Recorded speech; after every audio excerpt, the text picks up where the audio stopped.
Okay, first a disclaimer. I have to admit that this was the first Republican debate of this election cycle that I've actually managed to watch all the way through because it's a lot easier to watch 6 people saying stupid things than it is to listen to 7 people doing the same thing.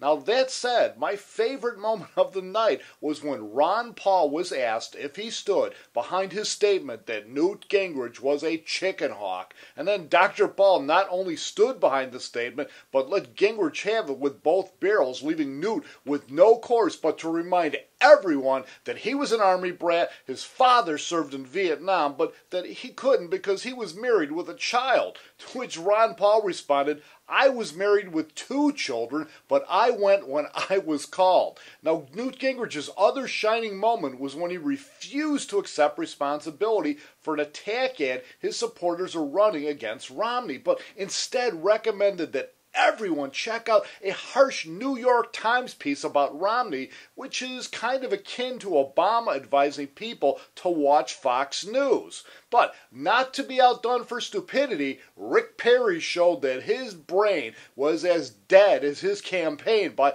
proclaiming that Iran is going to go into Iraq at the speed of light, and that if he were president, he'd send our troops back into Iraq. A statement which went over about as well as John Huntsman's grandstanding move where he spoke in Mandarin in the mistaken belief that his intellectual prowess would impress a group of people who want to eliminate the Department of Education.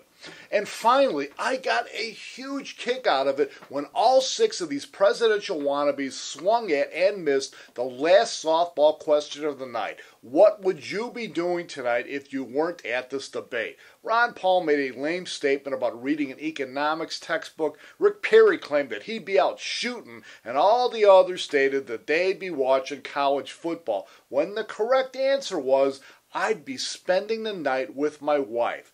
God only knows how these women put up with these guys.